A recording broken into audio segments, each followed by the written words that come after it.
today's episode of the TFD Performance Podcast, where we are talking about blood work. In this episode, we talk about why it's encouraged for athletes to get regular blood tests, what we should be testing, and what to look out for when reading your blood tests. This makes up a huge part of our nutrition assessment when we take on new clients, so we hope you understand the importance of getting blood work done. Hey guys, welcome to another episode of the TFD Performance Podcast. My name is Ryan Hassel, also sometimes known as the Dojo Dietitian. And today I'm here with a special guest, Loz, the XFit dietitian, because Big Boss Geordie's out of the country. He's over in New York with Izzy and the CKB crew for the next UFC. So we're kind of like running the show for this week and next week. The young guns are running the show today.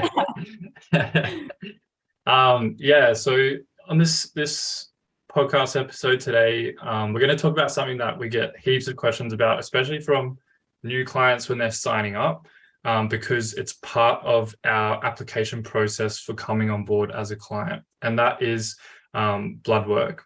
So we'll have a bit of a chat about the types of blood tests we get our athletes to do, why they're important, like what we're kind of looking for when we get those tests. And then also kind of like run through an explanation of, I guess, how we use those tests to assess like the appropriateness of running a plan, or I guess like looking at the different risks involved for the athletes.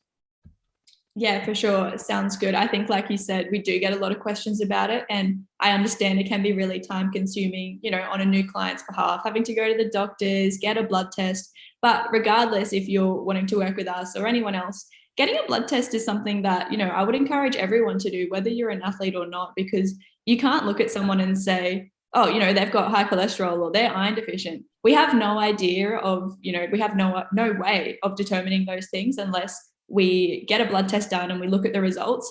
That's why we're going to talk about blood tests today, just so for those of you out there who maybe are thinking of coming on board, or maybe you're an existing client already and you were like, oh, it was so frustrating that I had to go out and get that blood test done.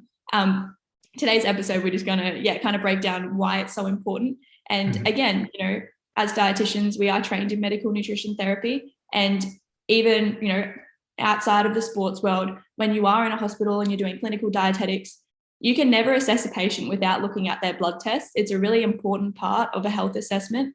And we take it seriously as well, because it provides a really unique window into an athlete's health and performance, and certain biomarkers that we're going to discuss, such as vitamin D, iron, testosterone.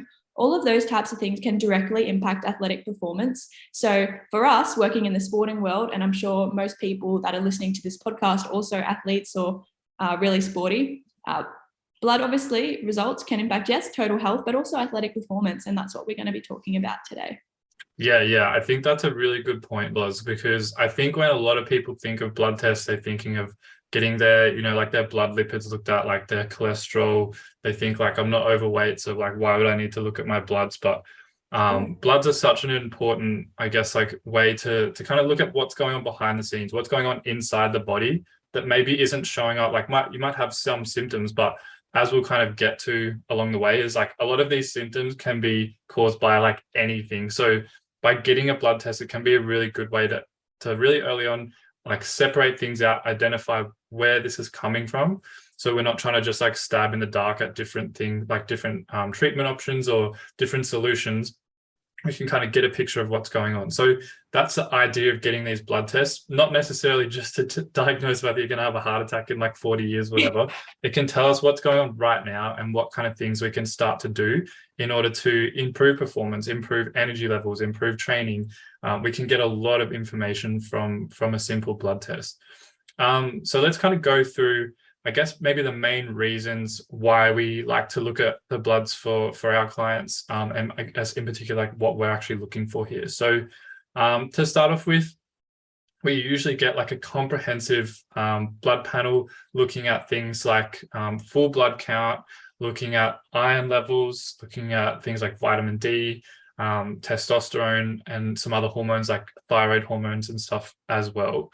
Now, in particular, this really helps us to identify, so to separate those out, there's a few different things going on there, right? So we have some of them which we're looking at like nutrients. So things like iron and vitamin D, that's more so to identify any deficiencies that someone might be coming in with before starting on a program.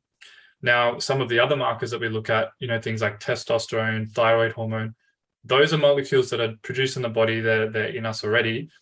And those are more so going to affect like the systems involved in the sports performance like process, and also sometimes in the weight loss process. So they're going to have a big impact on training and recovery, but also on things like metabolic rate and how much like calories you're going to be expending. So just from getting those little pieces of information, we've already got a big idea now of, okay, what does this athlete's sort of, I guess, nutritional health look like? Maybe a bit of a background look at their diet, because if they've got maybe low iron, that could be an indicator that they're not getting enough iron foods in, or if they're not getting enough vitamin D, maybe they're not getting enough sun. So it really kind of helps to set the scene of where this athlete is in terms of different health parameters, in nutrients, hormone levels.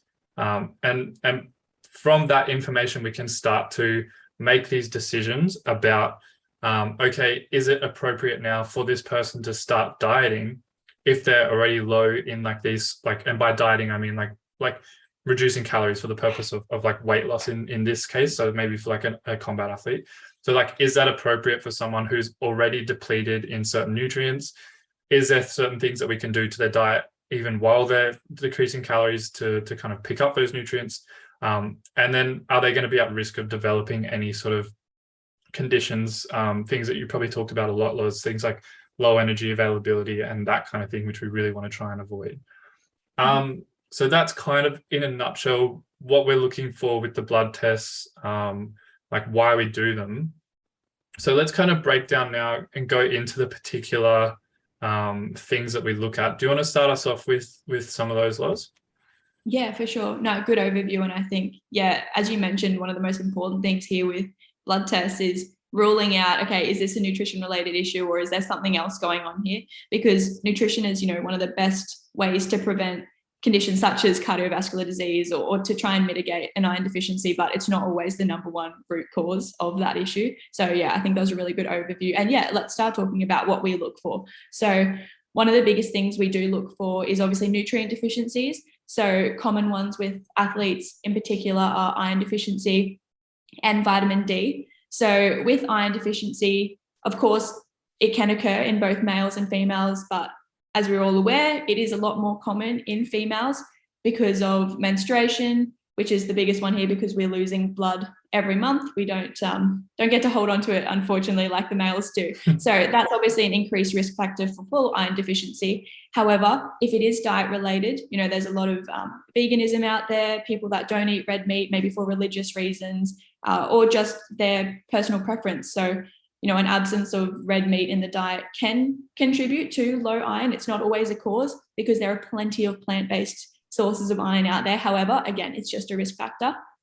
And as well, being athletic in itself can result in increased iron losses through sweat.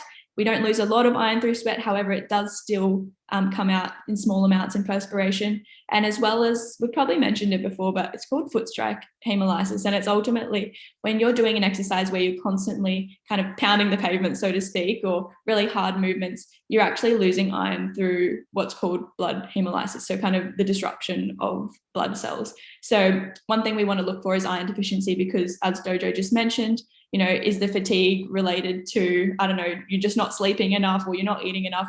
Or, hey, do you actually have iron deficiency? Because symptoms of iron deficiency include fatigue, weakness, even cold extremities, changes in appetite and mood, all of those types of things. So iron deficiency is a big one that we look for. Another one is vitamin D. You mentioned before, you live somewhere, maybe you don't get enough sunlight. So vitamin D is activated by sunlight. So this is especially important for our client base that live, in the Northern Hemisphere during the winter as well, especially when you've got, extended hours of darkness and maybe you wake up and you go to work before the sun, get home after the sun. If you're not getting that sunlight exposure, chances of being vitamin D deficient, are quite apparent. And again, similar symptoms, fatigue, weakness, all of those types of things. So we need to address it. And correct me if I'm wrong, Dojo, but I'm pretty sure vitamin D is important for healthy testosterone levels in males as well. So we really want to try and prevent any vitamin D deficiency. Yeah, Yeah, and I think you kind of hit the nail on the head there, Loz. Like that's something that's really, really helpful here is like one of the really common symptoms among a lot of the things that we'll talk about here is going to be like fatigue, weakness, like reduced recovery from training. And then if you were just to say like you start a diet and then you're feeling fatigued, like there's so much that can go into that rather than just being like, okay, I'm not getting enough calories in or the type of food is not right. Like you could try and like throw all these different food related strategies at someone. But if they have something that is like iron related, maybe they need to have infusions because they're not getting enough iron in their diet or something like that. You won't know that unless you look at the blood. So yeah, you're exactly right. Those are really important. And then as you said, like vitamin D has the same overlap there with symptoms. And you'll notice like as we go through a lot of these tests, that's probably the main one that pops up is like fatigue. Another one to quickly go over is we do usually look at people's blood lipids as well.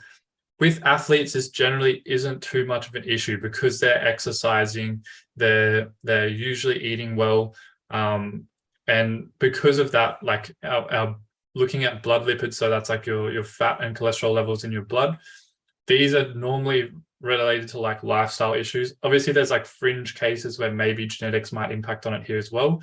But for the general population of like fit and like healthy individuals, these ones are going to show up as quite normal. So if they come back and they are out of range, then that's usually an indicator that there might be something that's worth getting checked out by a GP or something like that. So then the next couple of ones to move on to here is probably going to be our hormones. So the main ones that we look at in particular from a nutrition point of view are going to be testosterone and thyroid hormone. So testosterone to start with is obviously everyone kind of has an idea of what testosterone is, like, like the gym junkie, like hormone, like it's going to help you build muscle. It's going to help you have like energy and power and all that kind of stuff. But so what can happen with testosterone is, and we actually see this quite commonly, is that with like prolonged or really excessive dieting, so like that's a calorie restriction, your body can actually start to wind down its production of testosterone. So if you're doing like back-to-back fight camps, or you're maybe just under fueling without knowing it and you're training really excessively but not putting in enough, say if you're in the endurance space and you're not putting enough food back in to fuel that training, it is possible to kind of like tank your own natural testosterone. And that is something that can, again, lead to things like fatigue. It's going to really impact your recovery from training. And it's also going to impair, like, obviously your performance then, because you're not going to be able to perform at training. You're not going to be able to compete at the same level if your testosterone levels are like below like a normal range. So that's one thing we like to identify really early on to make sure that they're not already depleted and in some sort of like, like a metabolically dysfunctional state before they start dieting again and then push the testosterone levels even further. Now, there are other reasons for testosterone being low, like some people just have genetic variation. They might be on the lower end or on the higher end naturally. And then in males in particular, after the age of 30, we'll see testosterone start to drop just naturally, like every year. It'll drop by about 1 to 3%, depending on the person. And that's like a natural process. And that's something that I guess you could always look to try and, I guess, like mitigate with the help of a doctor or something. But that's also something to be aware of as well. The last one is thyroid. And this one kind of goes under the radar, but can be really, really important, especially for athletes that are trying to lose weight, or even just like general people like you and me, like every day, maybe trying to manage their weight. And they've tried dieting, but for some reason, their weight's just not changing, or they hit these really big plateaus. And what can happen here, and there's like a lot of different factors that can play in here, a lot of different reasons that this can pop up. But so our main hormone in the body that controls our metabolic rate, that's how much energy we burn and expend through the day, is our thyroid hormone. So the tests that we look for here are things like T4, T3, like free thyroid hormone stuff, thyroid stimulating hormone, sorry. So these hormone markers are going to indicate your level of thyroid hormone.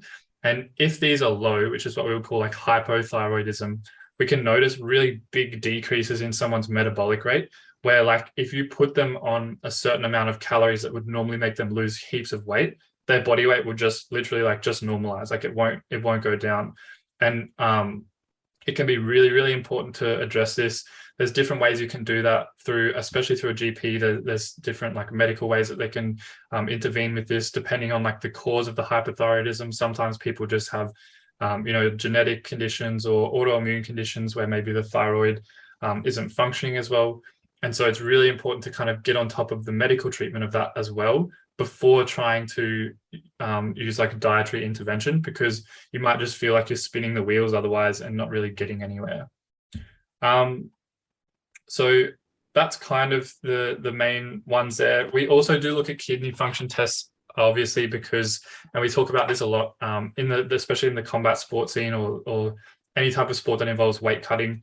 There's always a risk that you could be damaging the kidneys if you're going through these excessive weight cuts. And that's what we always try and, advocate against, is not doing these really big dehydration sessions in saunas or baths, because when you do start pushing the body too much, you can really start to impact the kidneys. And that damage can sometimes be quite serious, and in some cases, like ongoing, like it can be permanent. So we have to be really careful there. And so checking kidney function before going into a flight camp can be really, really important. Yeah, that was an awesome summary, Dojo. And I think I know on Geordie's weekend Q&A, sometimes a few questions come up about these types of things, and especially testosterone. So many people say, oh, how can I naturally increase testosterone? And one of the most simple things that you can really do to try and manage your testosterone levels is to eat enough food and to have fats in your diet as well. I think people think it has to do all these crazy things, or they're trying to diet, but then they also want to increase their testosterone. And sometimes you can take it to the extreme of, you're actually doing yourself a disservice by cutting your calories, cutting your fat, whether they do it intentionally or not. That can have a huge impact on testosterone. And, same how you were mentioning with thyroid, obviously that can also impact, weight loss goals. And you see it a lot in, like American movies and stuff. Oh, I can't lose weight. I've just got an underactive thyroid. And there's two sides to this, because it actually seriously can impact our body's metabolism and the way we lose weight. But also it can be a really easy kind of scapegoat for people that think, oh, I've tried everything. I've tried crash dieting. I've tried this, blah, blah, blah. I can't lose weight. Oh, I must have an underactive thyroid. Okay, well, if you have, if you're seriously thinking that, speak to your GP, go and get a blood test, because this is information that you can find out and that'll help you. Imagine if after years of dieting, you've just really lost motivation because nothing's working. And then you find out, okay, you know what, you really have struggled because you do have an underactive thyroid, or obviously thyroid is totally healthy and maybe you just haven't found the right approach. So while we're talking about a sporting sense, for those people whose goal mainly is just weight loss, obviously thyroid and things like that do have a huge impact. So that was awesome, Dojo. And yeah, so pretty much to anyone that's listening, blood tests that we always ask our clients to get, and probably just good for everyone to, I suppose, have a look over, is full blood count. Things such as iron studies, vitamin D, vitamin B12 even can also have a role in energy metabolism, and sometimes can be linked with iron as well closely in terms of, is it iron deficiency anemia or is it vitamin B anemia? Thyroid tests, as you just said, and also testosterone. So all of those types of things help us to form a really comprehensive nutrition assessment of potential clients, athletes. It's a great way to, I think, look at your health. And as we mentioned at the beginning, regardless of whatever your goals are, you should be getting, a blood test done at least once a year or every 6 months, just to stay on top of your health. But I think, a final note is probably just interpreting your results, especially with reference ranges, because I know that, so many times in the past you have a blood test, doctor calls up, just letting you know, blood tests are all within normal limits, no problems. Well, that's awesome. We're within the normal range. That's great. Might be on your blood test, a reference range or something like that. But I think what sometimes should be flagged and isn't is if you're at either the lower or the higher end of those ranges, because a big one is iron deficiency. So for example, you might be within the normal range for iron, but you might be at the lower end. So, and if you have had regular blood tests, maybe you can see that starting to trend down.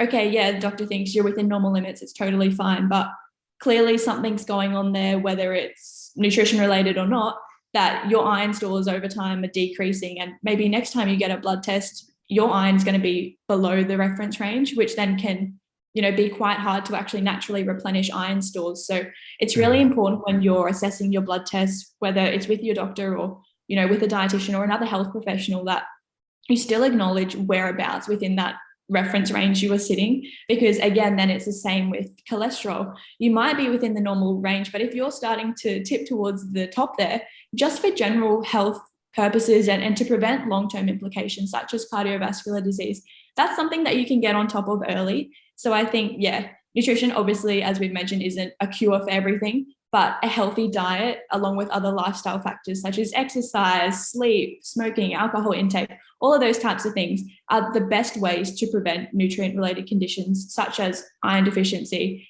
cardiovascular disease, diabetes, all of these types of things. So when you are interpreting your blood results, I think as well, don't just ignore them if they are within normal range, because I think it's very important to acknowledge if you're starting to tip towards the lower or higher end for some results, especially iron. Obviously, I keep saying it, but I've myself, being a dietitian, you'd think I'd be all over it. But something that I've always struggled with is iron deficiency. And obviously I found out I have celiac disease, which kind of answered the question. But for so many years, I had no idea. And if I was ever in normal range, doctor wouldn't really say anything. But it took me so long to naturally recover my iron stores. So if you're an athlete trying to, prepare for the Olympics or prepare for a fight, you don't have months and months and months to get back on top of your iron stores. So having this information really helps us to, as the health professionals, to inform the best way forward for you.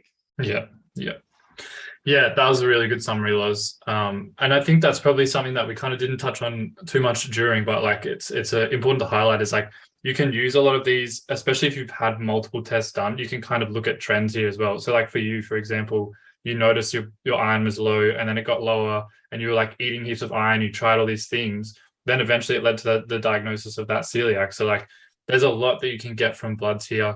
They're really, really important to look at. And as you said, people should be getting them regardless, like at least once a year, if not more. But there's so much they can tell us from an athletic point of view as well, that it's really important to get them done. But I think we should probably leave it there, Loz. That was really good. And if anyone has any questions about this, we'll probably be posting it up on socials and stuff as well. So any questions about different types of bloods, or if you have any other particular types of blood tests that you're interested in and would like to know more about, let us know and we can answer all those questions. But for now, thanks, Loz. I'll talk to you again soon. Thanks, Dojo. Have a good one. Easy. Catch up. And there it is, another episode of the TFD Performance Podcast. If you like this episode and you enjoy our content, then you will absolutely love our new TFD Performance Hub. Our first course on the hub is the Performance Nutrition for BJJ course, which is perfect for grapplers looking to master their nutrition. And if you follow the link in the description, you can even snag 40% off that course. This podcast will be available through the podcast app, iTunes, Spotify, YouTube, and if you follow along our socials at @the_fight dietitian, you can see all of the best bits from our podcast episodes. Thanks for listening in, and I'll see you guys for the next episode of the TFD Performance Podcast.